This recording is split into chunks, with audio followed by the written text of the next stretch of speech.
Welcome to Eat, Drink, Think. I'm Amy O'Neill Houck.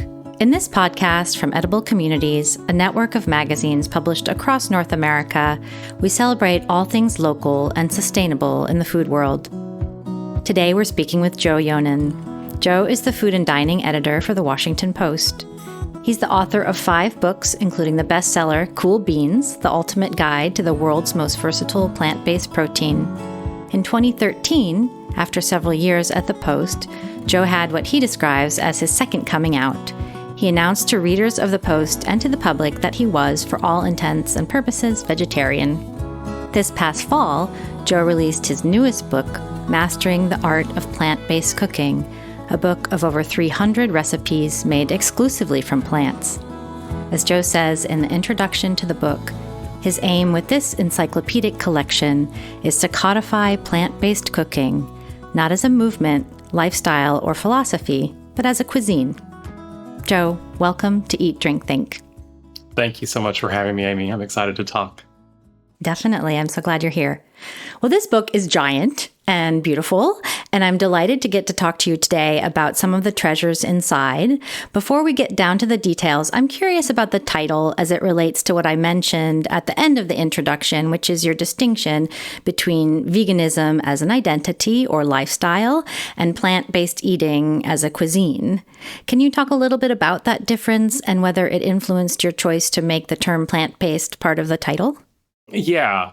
I mean, I know that some people find plant-based to be annoyingly vague, and because it's not saying plant exclusive. But I really liked it as a way of signaling that you don't have to claim the identity of veganism in order to be interested in this kind of cooking, which is really one of the main points of the book, one of the driving forces of the book. I really wanted people to feel like they could be curious and interested in this type of cooking as modern cooks who are interested and curious about lots of different kinds of cooking. And then, of course, we're all trying to eat more plants, or most of us are, and eating less meat. But I didn't want people to feel like I didn't want people to see the word vegan in the main title and think that the book couldn't possibly be for them because they don't call themselves that. Right, and it is in the subtitle, so people who need to see that, it's definitely there. Yeah. Yes. So what led you to create this book at this particular moment in your career? Well, I've been writing about this way of cooking for a while, and that involves my own recipe development, but also interviews with all sorts of cookbook authors and chefs, and eating at restaurants, and reading. And I just started to get the sense that in a lot of the dialogue around plant-based eating or vegan eating or vegetarian eating, it seemed to devolve pretty quickly into arguments over who was better, whose identity is better, whose choices are the most virtuous, who's the most eco-friendly, whose diet is the healthiest for your body. And I just got kind of tired of it, and got kind of tired of the focus always kind of coming off of the actual food and the techniques and the ingredients and the things that sort of make up a cuisine. The strategy and the little things that you think of and do in the kitchen to make a certain type of food taste as good as it possibly can.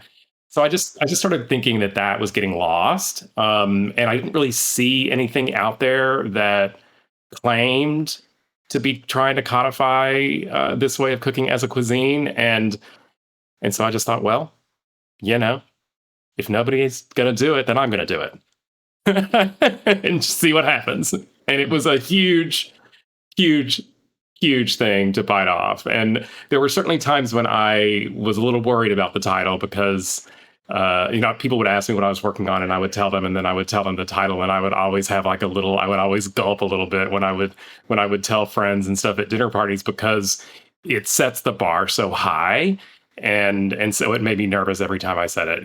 Can I really do it? But I love the title also because, of course, it's a throwback to Julia Child's book. And Judith Jones, her legendary editor, was the one who came up with that title, Mastering the Art of French Cooking. And the thing that Judith said that she liked the most about the title really called to me too and spoke to me, which is the gerund, that it's ing, that it's not how to master the art of French cooking or plant-based cooking. It's mastering, and the idea there is that you're never finished learning. That it's always a process. That you're always making progress. That you're always learning new things. And I really liked that, and I felt like it sort of also let me off the hook a little bit, because this is the kind of cuisine that, especially with the products, that is just changing so rapidly that, in the 3 years that it took me to do the book, there were new things popping up all the time. So, on the one hand, I want it to be, what they call a category killer, right? I don't know if you've heard that term, but, that this could be the only book that you need about this type of cooking. But I also want to acknowledge that this is complex and ever changing and really interesting. So it's an ongoing process. Mm-hmm. And for the most part, you've stuck with that technique idea. You're not spending a lot of time talking about health benefits or environmental benefits. You have a couple of guest essays, maybe about things like building a nourishing meal. And it sounds like that choice was intentional as well. Yes. Yes. I did want to acknowledge that, there are some basic questions that people have. If you're going to, on the one hand, let me say, on the one hand, while I want the book to appeal to anyone, whether you're thinking about, just what you're going to cook on Tuesday night and you feel like maybe trying something plant-based, or you're changing for the month of January, or you've got a friend coming over for Thanksgiving and their daughter is vegan. While I wanted to appeal to anyone for any of those reasons, I also wanted to be able to say to people who have decided, that they want to cook and eat this way all the time, I did want to give them some basic guidance on, how to put together, a meal and a day's worth of eating in a way that would be healthy. Mm-hmm. I can actually imagine cooks at many skill levels approaching this book. A newer cook might jump into a recipe that catches their eye, or a longtime eater of tofu or store-bought vegan cheese might get pretty excited about the idea of making their own from scratch. And lately, we've been seeing a lot of amazing cookbooks that front technique like Julia Turshen's What Go With What, or Sami Norsat Salt, Fat, Acid, Heat. And your book has a lot of skill building mixed in with and alongside the recipes. Can you talk about the organization of your book and tell us about your approach to eaters becoming cooks and cooks gaining skills? Sure. Yeah, I'm glad you noticed that, because I did want it to be able to be attractive to cooks at all levels. And so one of the things that I wanted to really do is have a very expansive building blocks chapter. And, it's by far the longest chapter, the largest chapter in the book. There's 80 something recipes. And to me, that also helps live up to the art of the title. So, yes, you can go buy, ground Beyond Beef and throw it into a beef and broccoli stir fry that you already have a recipe for that calls for ground beef, and you can make a delicious meal. But I don't think that represents learning how to cook delicious plant-based foods, or that helps you kind of understand it better. So I did want to show people that, the vegetables themselves are delicious, but you can also, as you said, you can dive into it however deeply you want. And I wanted to remind people that, there is a history and a cultures to plant-based cooking and eating. And it's been part of many traditional cultures around the world. So I wanted to make sure that it didn't come across as, something trendy, or that we just invented this, or that it's just for us, Westerners who are, worried about how good our skin looks, that it's really, it's really expansive, and it's got such a rich history to it. And so I was hoping that in and of itself would help draw in cooks of various types. So yeah, you might flip through the book and be interested in just, the idea of, oh, I can take pretty much any vegetable, and if I cook it long enough, I can get it to melt down into a sauce, and I can make a great pasta dish out of that. Um, and really, you could say, oh, you know what? Tofu's been made for centuries, millennia. I wonder what it's like to actually make it. It doesn't actually look all that hard. And I wonder how different it is to experience freshly made tofu than tofu that I'm buying in the store. So there are a lot of different ways at it. And embedded in most of the recipes are little tips that I'm calling out that also kind of point up some, little things that you might not have thought of that I think are helpful, especially with this way of cooking. I also, there's a bit of an eco backdrop to a lot of the recipes in that I'm also embedding low waste, and I'm trying to embed the rejection of single-use plastics and foil and all of that, because I make a reference in the intro in a lot of places about what I think the plant-based kitchen is about. And one of the things that I say is that I think that the plant-based kitchen is an eco-sensitive kitchen. So I think that hopefully also is attractive to people. There's reasons why eating more vegetables and less meat in and of itself, um, are eco-friendly choices. But I wanted to show a little bit more than that without preaching, just to say, hey, did you ever realize that you can just put a plate on the bowl instead of trying to find a plastic wrap, Yeah, I like the idea of embedded. It doesn't feel preachy at all. I think that really when you're looking through, you're like, oh, well, this is a recipe book. But really, cooking things begets cooking skills, right? And actually, it can make anyone a better cook omnivorously to Yes. just be practicing those recipes and developing those skills.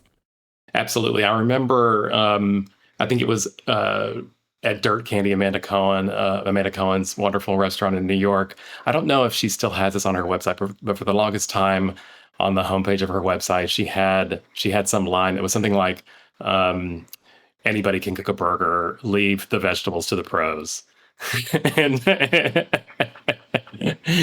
and I think what that says is that, vegetable centric cooking actually does require a lot of thought about technique.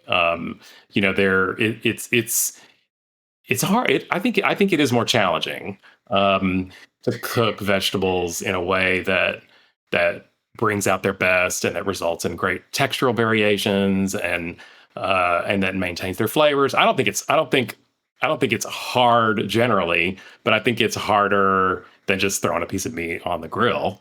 So yeah, I want people to understand what some of those choices are, and to sort of realize that if they just pay attention to a few key things, they can make a big difference.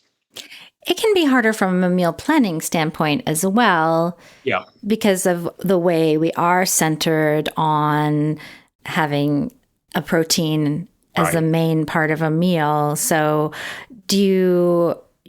how have you found ways of easing people into meal planning when they have to come up with a sort of novel protein and then, the rest of the things that go with it?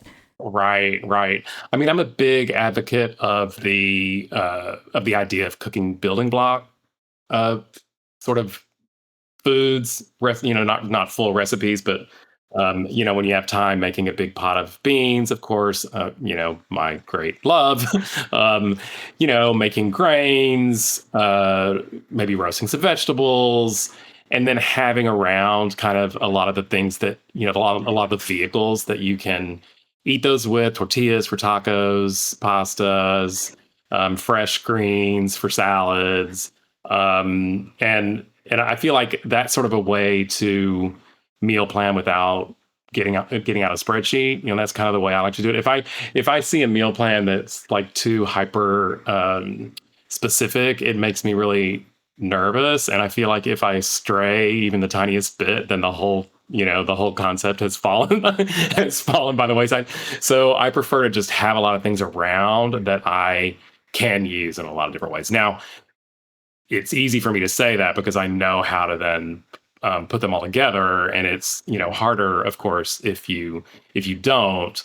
But there is the spirit of that in the book. By a lot of those building block dishes are sauces and accompaniments and crunches, and and spice blends, and you can use them on just really so many basic things as a way to dip in.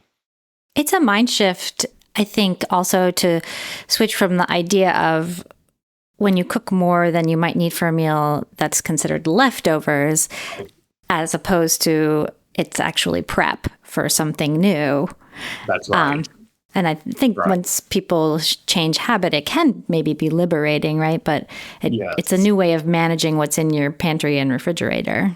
Yes. And I think the obligation then, or the smart thing to do, is to, when you're making them the first time, is to leave the spicing and everything fairly basic, so that then you have more roads you can go down later. So, and it doesn't feel like leftovers. Like to make a pot of beans, those don't at all feel like leftovers. But if you made a very specific soup or a very specific chili with them from scratch instead, and then you had 4 quarts of chili, then that's like, what are you going to do? You're going to freeze it, or you're going to eat it, hopefully, or you're going to get tired of it, Yeah, we had Steve Sando on last year, and he talks about a bean strategy. Yeah. Which sounds more high-minded than it really is. But and actually, this leads me to the idea I was thinking about as I was planning to talk to you, which is that this book, with recipes as specific as white bean soup with crispy shiitake bacon, or as flexible as nearly any vegetable coconut soup, it feels like a book that's for both improvisers and recipe followers. And I'm just curious, and you've already kind of given us a hint to your answer, but when you're not at work, what kind of cook are you? Yeah, I'm an improviser. Yeah. I mean, I have a hard time following a recipe all the way through. I tend to look at cookbooks for ideas and combination ideas and sort of philosophies, and I'll be like, oh, that's really smart. At the same time, I do test recipes from other people for my column at the Post, and so I am following the recipe, I am measuring, I am weighing. My recipe editors would kill me if I did not. And so I do get practice at it. But yeah, when I'm just cooking regularly, not for work, it's pretty off the cuff.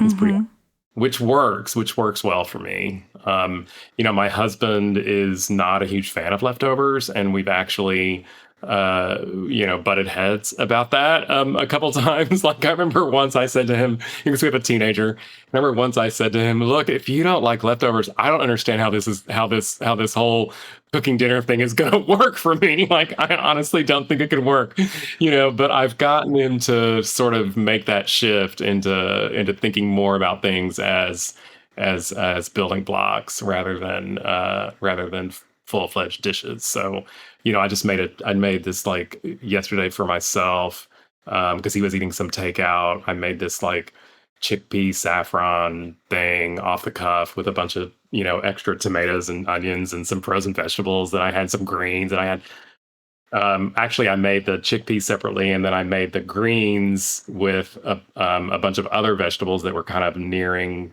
going off as sort of a greens heavy stir fry. And then I had the saffron chickpeas, and I kept them separate purposefully because I knew I had more of the greens than I had of the chickpeas. I wanted them together for myself, and I stirred them together and had this like fabulous chunky vegetable stew. But I knew that he would want the greens, and my teenager would want to eat the greens in other ways. So I tend to do things like that, or sometimes we're a how did I put it once? We're we have different dietary. We're a dietary divergent household. So I have to do things like that sometimes in order to like and I'm the cook, so I cook things for them that I don't eat, but I leave it in ways that they can add to dishes that I make, and I can add other things or leave things out. Is your teenager interested in cooking at all? A little bit, a little bit. He just the other day, he was real proud of himself. He really had a hankering for fish, and he had been trying this fish technique in the skillet, and I was sort of coaching him about it because he like turned up the heat like to really, really, really, really high. And he was like, the fish is kind of drying out. And I was like, yeah, yeah, fish kind of likes it to be a little bit lower. So he's been working on that. And my husband tasted it the other day and said that it was really good. And I was like, good. He can be the fish cook of the house now. He can be the fish. I've been trying to get my husband to be the chicken cook. I would rather not touch it. But we're still working on that.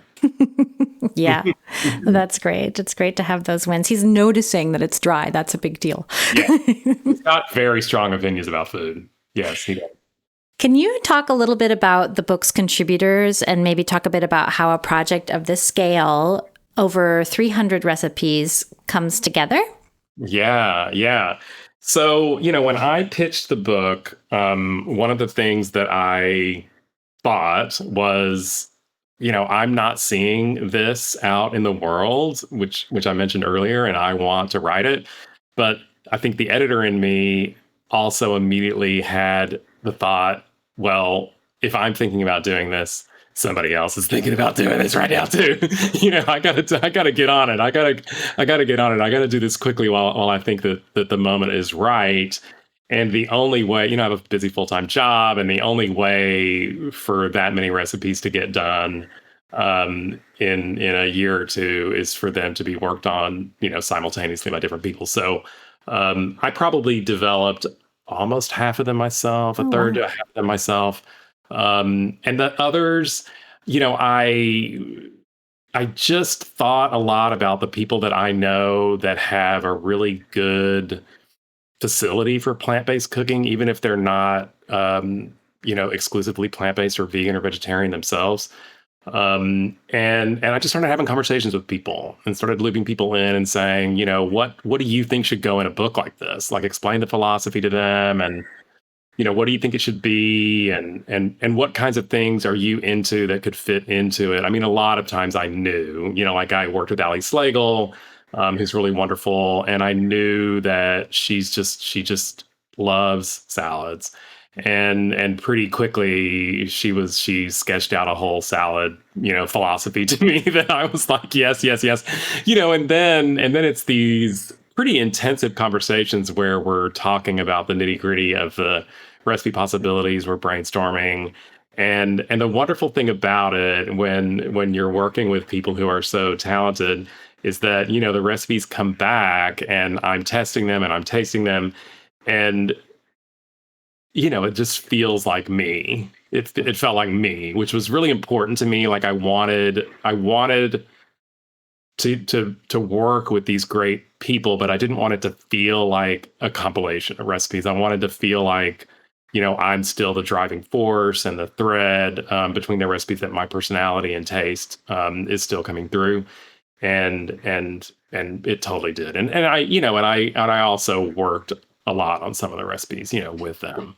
So there's a real give and take. And um, we overshot too, I think, which was really kind of smart. Like, we overshot so that I could have room to cut, so that I could be kind of brutal and be like, this is good, but it's not good enough. And that was true of some of my own recipes too. I don't mean only with the contributors, but to give me room to sort of play, and try some things, and then when it all came together, to be able to cut some things. I have to say, the other really big part of a project like this is just the organization. And I worked with a project manager, my friend Sherry, who's a spreadsheet queen, and we had this massive interlocking web of a spreadsheet that connected, to each recipe individually, to tester photos, to developer photos, to notes, and it had things on it like the main ingredients, the style of cooking, the techniques involved, the global cuisine that it might be representing, and then you can sort and you can see, oh, wow, I really like steaming vegetables, and for some reason toward the end of the process, I was like, wow, we didn't really get any steamed vegetables anywhere in here. So I filled some holes and, made sure that it wasn't all, Middle Eastern, or that it wasn't all. I have an affinity for Mexican cooking quite a bit growing up in Texas. I really love Middle Eastern cooking, and I love Japanese cooking. And so I wanted to make sure that it wasn't that the global variety of plant-based cooking was also represented. So it was an organizational challenge, to say the least. But I loved it, and I love working with collaborators. So it was wonderful. And it seems like the recipes are all in your voice too, Yeah. and that you nod to the contributors in the top note and they're listed in the front. I love your spreadsheet idea. It's like making me think eventually a digital interactive version of the book could come out where those of us who love appendices could search for things that way. I did. So this book actually leapt from publication right onto many best lists of 2024. And as such, it found shelf space in homes and bookstores with some classic vegetarian cookbooks. We've already talked about Julia Child, but do you see Mastering the Art of Plant-Based Cooking in conversation with any particular classic or new vegetarian cookbooks? Yeah, I like to think of it as potentially, and this is a big comparison, and I don't, I'm humble just to even mention it, but I'd like for it to feel like it can be in conversation with Deborah Madison's Vegetarian Cooking for Everyone, and a book that was really influential for me. And I know Deborah, and I've gotten the chance to, have meals with her and to interview her on stage, and she's just delightful. And so that's one. And it's different. It's not it's certainly different. Obviously, hers is not vegan. Um, and I was thrilled that when I asked her to look at it, when I sent it to her, I was nervous. I sent it to her and asked her if she'd consider writing a blurb. And the thing that she called out was the the DIY tofu, tempeh, miso stuff, which I was really, really happy about because, there have been recipes for those things, not that often, and a lot of them are pretty dated. And yet these are foods that honestly they've been around for centuries, and they deserve to be around for centuries more, and they're not a fad, and they're also not old fashioned. They are just as relevant now as they ever were. Tempeh is an incredibly phenomenally good source of protein, and it's fermented, which means that it's more easily digestible than other forms of soy, et cetera, which are all the buzzwords that people are talking about now. So that's one. I have to say, it's really interesting. There was a book that came out on the same day as mine, by Nisha Vora, and it's called Big Vegan Flavor. And I got to meet Nisha. I was writing about her book, so I got to interview her, and I made some of her recipes. And then I got to hang out with her in San Diego on my book tour, and we did an event together.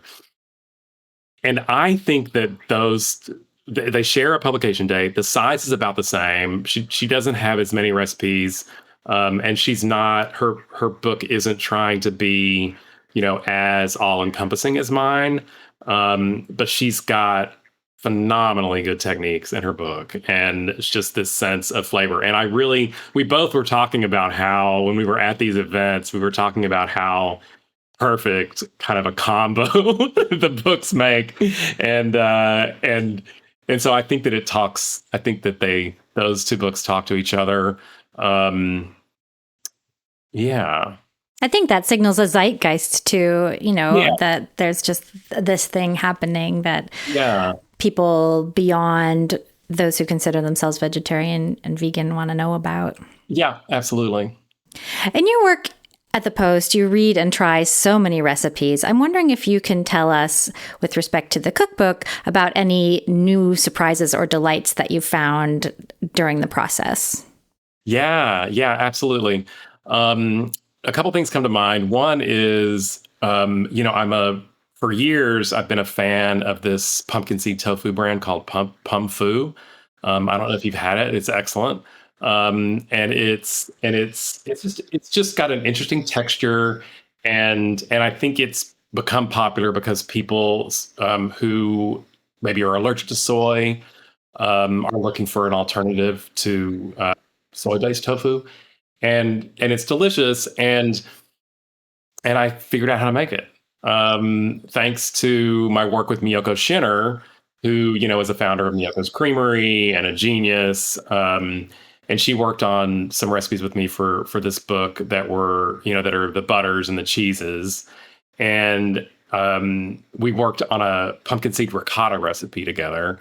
And it's great. And it's so surprising that it doesn't take any acid, and yet it forms curds on the stove. And then, it's just crazy. And I was making it, and then I had some of the pump foo, and I thought, I wonder if I could just press it. Like, what would happen if I just changed the proportions and just pressed it, and it works beautifully, and it's just delicious. So it's very easy to make. And I found that really fun and different to do. And some people have noticed that, like Hetty McKinnon, who's a great cookbook author, she just sort of went wild over the pumpkin seed tofu idea.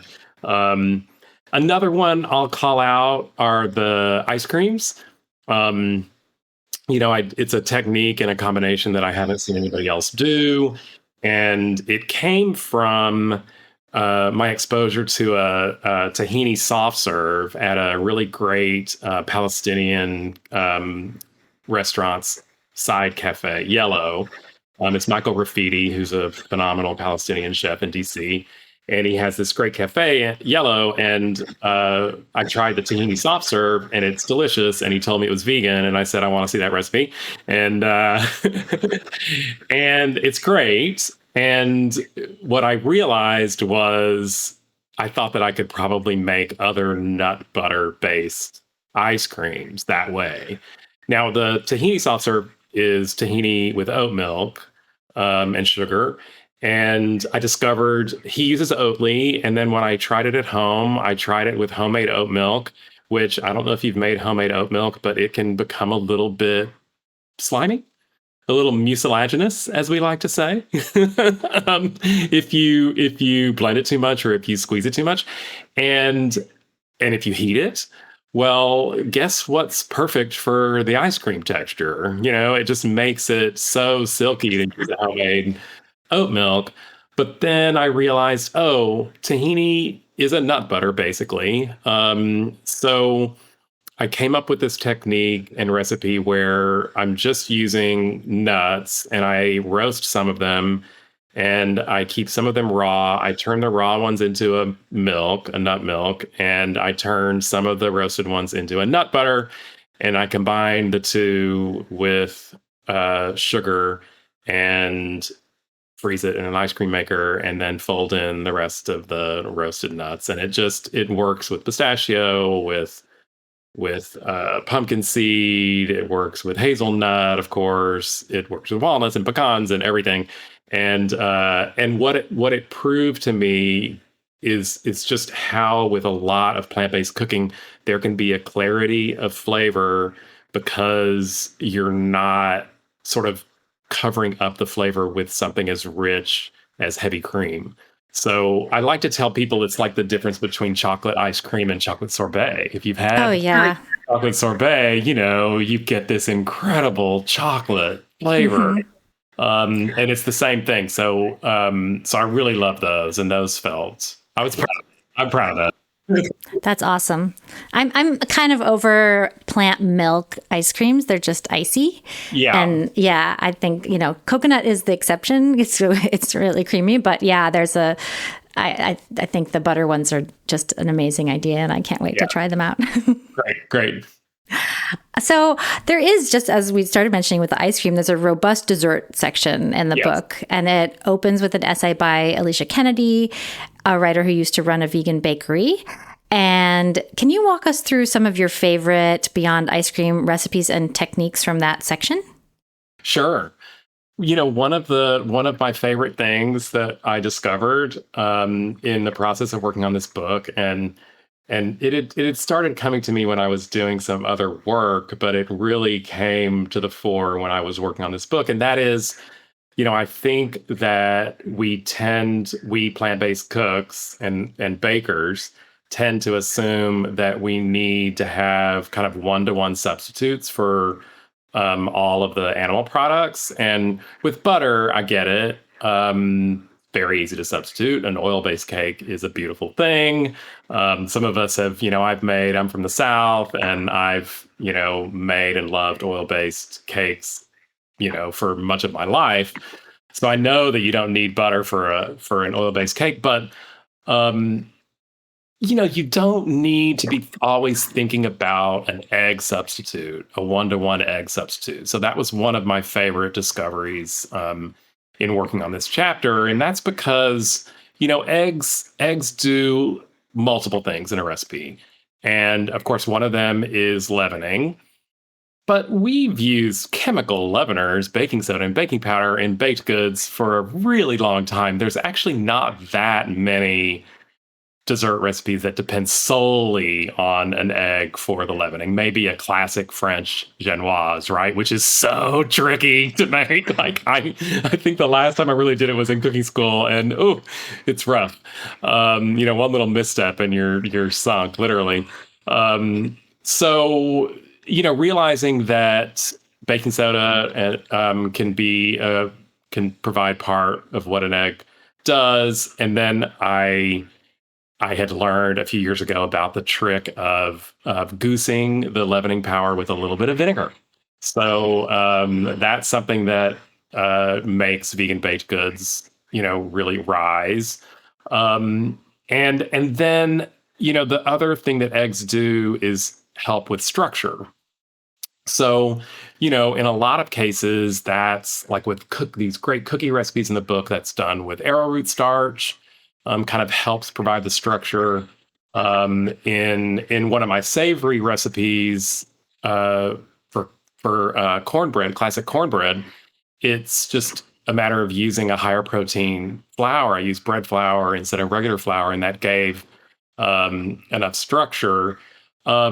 So some of the things in the book that in the dessert chapter that I really love are, say, the vanilla cake and the chocolate cake 4 ways. So this is another example of where I'm trying to tell people both how to make this delicious chocolate cake, but also just how to make and think about vegan cakes and vegan baking by showing you that you can sub in coconut milk to make a chocolate coconut. You can whisk in some ripe banana. You can swap in some hazelnut flour.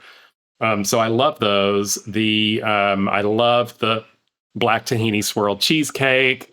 And one of the fun things about that is, the developer that I worked on it with, I think initially assumed that you should make it in a water bath, right? Because it's cheesecake. But the more I thought about it, and then when I tested it, I was like, well, I bet you don't, right? Because there's no egg. There's no egg that needs to be so gently Coddled. coddled. Exactly. I was just going to say that. So it actually ends up being, a little easier. I mean, you don't have to worry about that turning off the oven and letting the heat come down really gradually or it's going to crack, like all that stuff. Um, so I really love that one. I'm really into the cookies. I also, there's some really simple things in here, like the chocolate bonbons I found really delightful to work on. And it's basically this combo of cocoa powder and coconut oil instead of using chocolate. And what it does is it saves you from having to temper the chocolate. So, tempering, for any of you out there who don't know, it's where you cool and heat the chocolate to specific degrees in order to change the structure of it so that it ends up with this really beautiful snap and shine when it firms up, and it doesn't look, matte and streaked gray and stuff. Um, just combining coconut oil with cocoa powder results in a shiny, snappy chocolate, and all you do is just you whisk it together with some agave for sweetener, and you pour it into little molds, and then there's a little tahini that you put in there, some raspberries, and then you top it off, and then you end up with this fruity, salty, chocolatey little candy, and it comes together like in a flash. Sounds So I love amazing. it. Yeah. Yeah, I love the idea of there's not a lot of unusual ingredients in here. They're basic things, like you said. Baking soda is our leavener. When you're changing the structure, it's maybe arrowroot powder, which is easy to find at the grocery store. It's not like, I noticed like you do work in things from the building blocks into the recipes themselves, and Yeah. I think that's Yeah. really interesting. When you're talking about the vinegar as part of the leavener booster, it made me remember that's actually, came to us during the Depression and the war times when eggs were hard to get, That's absolutely right. and we're kind of in a stage where eggs are hard to get right now. Right. Right. That's right. It's funny that you mentioned that because I was really incensed a few weeks ago when I was listening to NPR and they had a piece on about egg prices, and they had the American Egg Board president on. And I don't mean to cast aspersions on the American Egg Board, but in the interview, she said it was before the holidays, and she basically said, "There's no way to make cakes and cookies without eggs."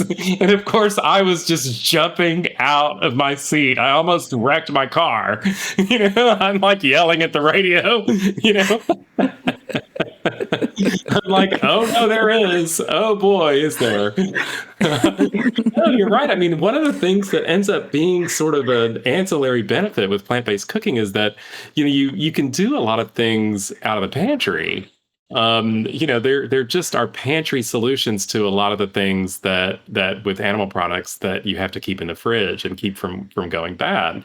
I mean, there's also, by that same technique, I mean, I don't want to say this is universal because we've certainly seen some recalls with vegetables and stuff, but for the most part, I don't worry nearly as much about, some of the food safety stuff. Like when I'm roasting a chicken for my husband and teenager, I mean, I boil the water afterwards. I'm like pouring boiling water on the sink. I'm like so paranoid. It's just not the same. So Mm-hmm. kind of an ancillary benefit. Would you like to walk us through a menu or, a couple if you want, of just like the way somebody might cook through the book in a day or meal plan for a few days, whichever seems more fun for you? Oh, God. Okay. That's a new question. I like that question. That's an interesting one. Well, I'm a pasta freak. And, I say in the intro to that recipe that, I think every plant-based eater or cook has at a certain time wondered if they're just really a carbitarian at heart. And so I would probably be going in that direction. And some of the pastas are super accessible, and that any melted vegetable pasta might be one that I would start with, and then you can vary that seasonally. You can choose in season vegetables. So a winter squash would be really great this time of year. to use. And then I would look through the salad chapter and see what kinds of things jumped out at you, that also felt seasonal, that might texturally go nicely with it. So maybe one of the ones that's dependent on citrus. There's some really nice ones. There's some that also use winter squash. If you wanted to double up, there's one that uses raw julienne of butternut squash, which is pretty interesting. So that might be kind of an interesting way to go, like to pair seasonally one of the salads with one of the pastas. It's also casserole season, so that's certainly a way to think about things. I'm a big fan of the stuffed shells recipe in the book. It's a super fun, Italian American staple, and because it doesn't traditionally come topped with like a raft of melty mozzarella cheese, it's also a little bit easier to make in a plant-based way that doesn't feel disconnected from the tradition. um, there's really great dips and crackers in the book. So I would think about that. There's like caramelized onion dip, and there are these chickpea flour crackers that we kind of we're jokingly calling Cheez-Its for adults, that are great with a lot of those dips. And then yeah, and then at the end of a meal of something like that, I think it might be really fun to have something fairly restrained for dessert, like those bonbons. I think would be really fun, like where I'm kind of thinking of a dinner party. So you're just the bonbons are just kind of out, and you could just have one at the end of kind of a rich meal, and it would be really fun. Or you could have six if you really wanted to. That might be the way that I would, if I were just going to open the book and like have some people over, that would probably be the direction that I would go in. Okay, we'll be right over. Cool. You've got, I don't know how long it's going to, I don't know. What's for breakfast? Oh, breakfast. Well, I love oats. I love all kinds of oats. So there's a good selection of oat recipes in the book. Oatmeal. There's little oatmeals that you can also do either as hot oatmeal or as overnight oats. I kind of like showing people that idea that the same basic flavor profile could be handled in either way. I tend to go back and forth seasonally. Like I eat my hot oats in the winter, and I switch to my overnight oats in the warm weather months. There's also, I do a tofu scramble in the book that I'm really proud of because it uses both firm and silken tofu as a way of sort of, accomplishing that difference in texture that you get from scrambled eggs. So, some bites are a little creamier, some are a little firmer. I like all these crisps that I have in the book. So they're sort of bacons. Mm-hmm. And I show you how you can make them from the same marinade with several different bases. That can always be fun at breakfast. Yeah. What do you want? We'll do pancakes. Don't forget the pancakes. Absolutely. Yeah, I'm interested in these mung bean scrambled eggs for sure. It's not something that I have tried. Yes. That was my take on sort of the just egg approach to a real egg substitute. So, and I kind of thought of it when with cool beans, I was using mung beans in like a dosa recipe. And then I remembered that mung beans are the basis of just eggs. And I thought, couldn't I just play around with the batter a little bit, the proportions, and couldn't we do it? And, it's not like you're going to eat, you can't, it's not the kind of thing where you could serve it next to a plate of eggs from a chicken in a blind taste test, and people, wouldn't be able to tell the difference, but they taste really good. Yeah, that's an appetizing photo too, especially with the crispy carrot, I think. Next to it. Yep. I'm wondering if you'd be willing to reflect as what you describe as a non-purist vegetarian or plant-based eater on what it's like to be the food and dining editor at the Post, a department that publishes omnivorous content. You've mentioned that you need to taste beyond your normal eating habits for work. And I'm curious if on the flip side, if your enthusiasm for plant-based eating has been contagious among readers and contributors. That's such a great question. Yeah, when I first came out, I think a lot of people one of the reactions that I got was, how are you going to be able to lead the food coverage at mainstream, uh, publication when you don't eat everything? And my answer was always, well, I used to be the travel editor and I've never been to Timbuktu. So, I still can use my journalistic sensibilities and memory. I did have how long? 45 years of eating animal products. Um, and also I have other people on staff who are certainly, adept at cooking animal products. Um, so yeah, it's complicated. I definitely have had an effect. And I'm proud of that. I haven't laid down any edicts about, needing to have a certain amount. I write about it every week. But there was recently a study a couple years ago, from this organization. I'm trying to remember the name of it. It's escaping my memory at the moment, but they did a study of media, and they were looking at publications that have a strong climate coverage, and they were asking whether that showed up in the recipes, whether there was a connection, whether the recipes tended to be more plant-based.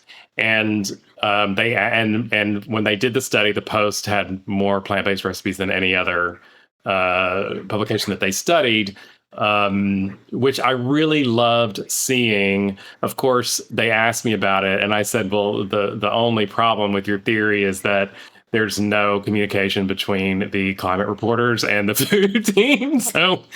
Um, so I'm not so sure that you can draw that line. It wasn't purposeful in that way, but I do think that we've been really open and paying attention to what readers have asked for and the kinds of things that people want, and we've just tried to provide more and more of it.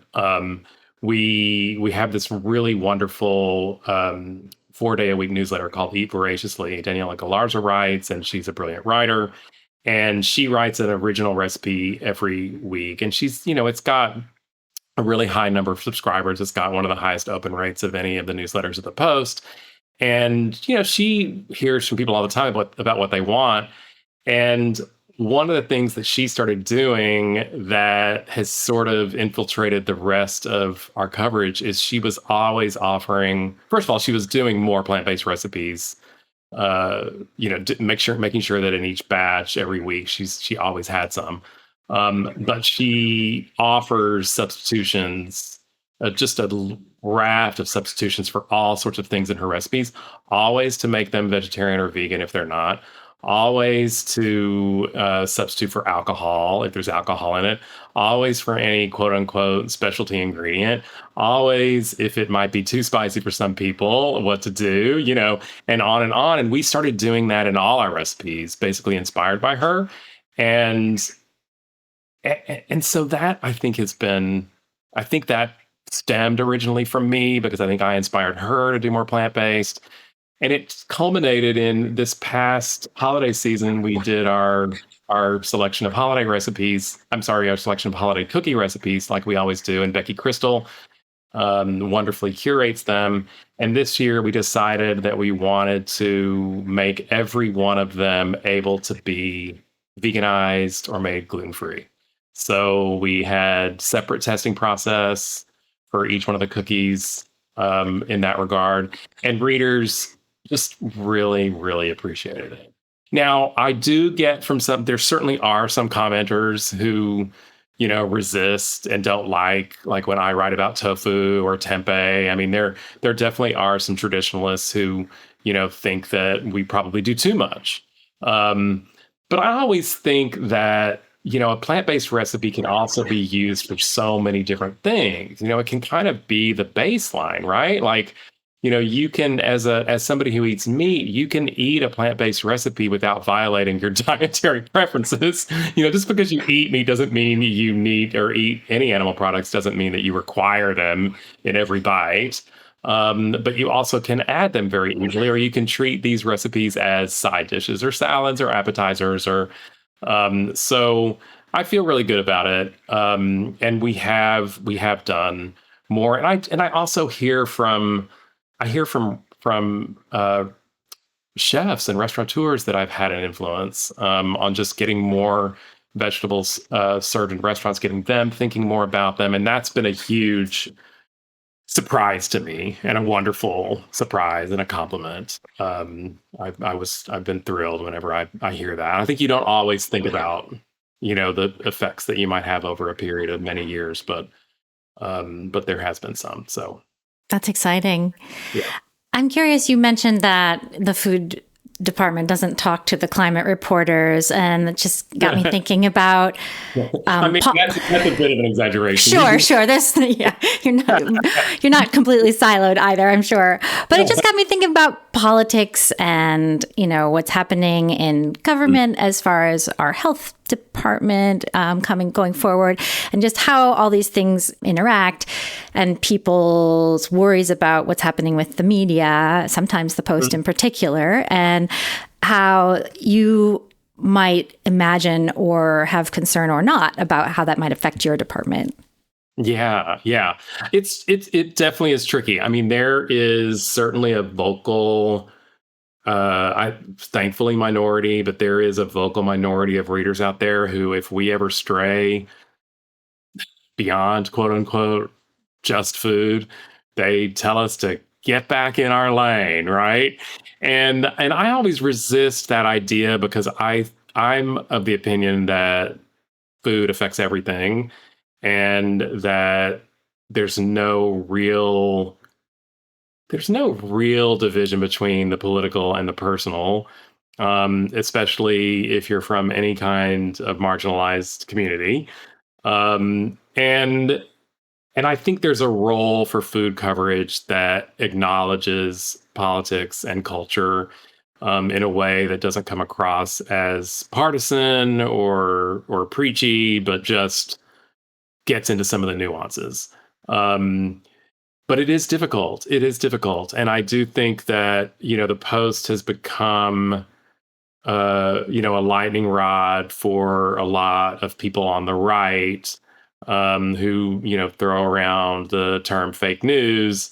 And it can affect us. I think that just the mere fact of writing a plant-based recipe can strike some people as being quote unquote virtue signaling, or somehow preachy, even though I make a point of really making sure that I'm not telling people how I think that they should eat.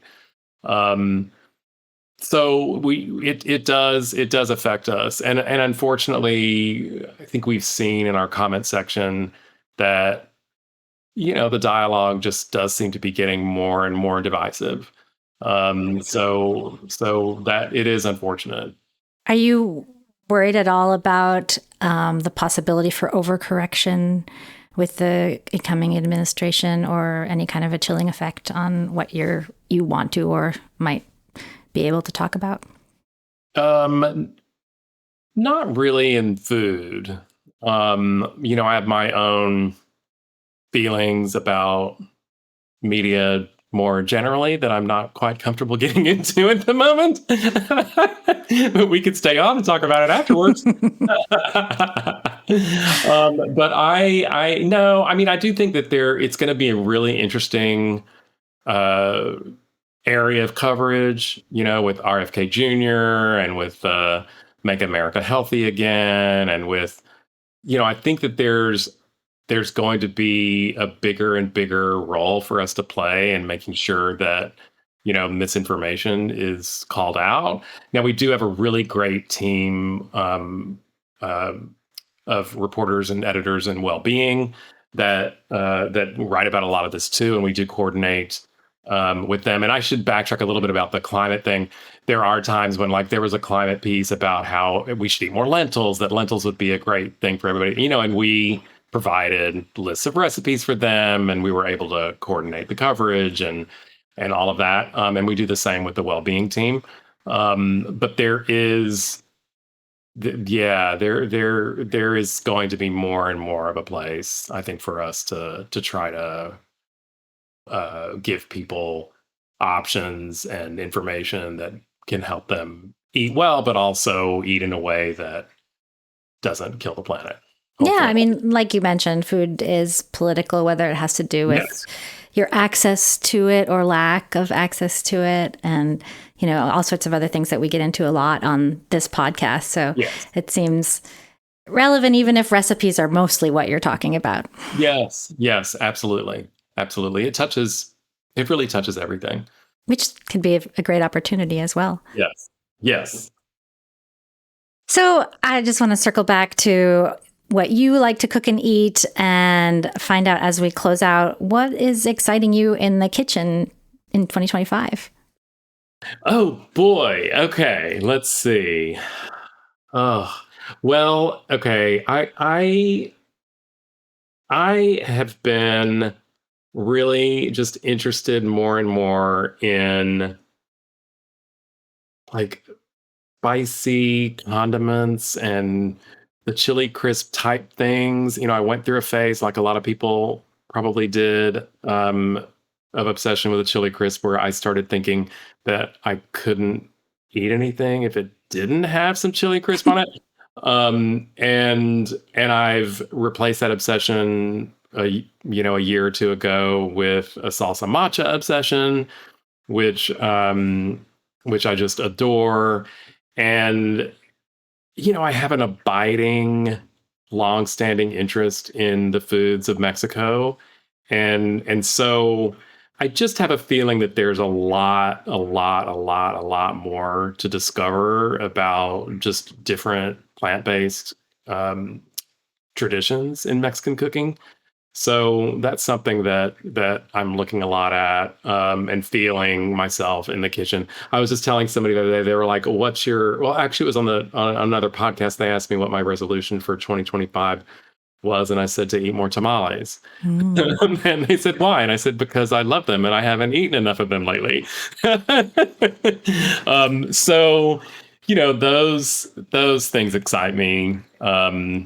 A lot. Mexican cooking excites me a lot. I also, I'm a Middle Eastern background, and I love that there's more and more and more and more and more attention being paid to the nuances of Middle Eastern cooking, all the different countries and regions and traditions that inform it, and it's hugely complex. And I don't understand a lot of it. It's interesting because I feel like I didn't I didn't grow. My father was Assyrian with an A, and he's first generation American. And but by the time I was growing up, I wasn't getting a lot of that food in my childhood because my mother was the cook and she's not Middle Eastern. And yet, as soon as I started tasting any of it, it felt like home, right? I don't know how that is, but it just immediately felt like home. I had all these taste memories. And so I'm also interested always in, diving more into that, into my own heritages cooking, finding people who can teach me some of the secrets of Assyrian cooking. I've dabbled, but I think it's time for me to dive in a little bit more. So that's another thing. That's exciting. Yeah. Is it too soon to have a new book idea? No. It feels like it. Having a book, I'm sure you've heard people say this, having a book is like having a baby. And, you swear to yourself at a certain point in the pregnancy that you're never going to do this again because it's just too much and it hurts and then it comes out and then it's cute and people love it and people coo over it and you go, well, maybe it wasn't so bad. I could have another one. So yeah, I'm thinking about some things. I'm going in a couple different directions. One part of me is thinking about baking, whether it might be fun to carve out a special focus on baking for mastering how to plant-based baking. This is a big book. I've done mostly smaller niche books before this. Cool Beans was a single subject book. So I've kind of been thinking, well, what have I not done? What have I not done? So that's raising all sorts of possibilities. We'll see. Well, exciting. Joe, thank you so much for joining us. Thank you for having me, Amy. This has been a great conversation. We've been speaking with cookbook author Joe Yonan. Thank you for joining us today at Eat, Drink, Think. If you liked this episode, be sure to subscribe wherever you get your podcasts. And don't forget to pick up your local edible magazine. You can find show notes for today's episode at ediblecommunities.com.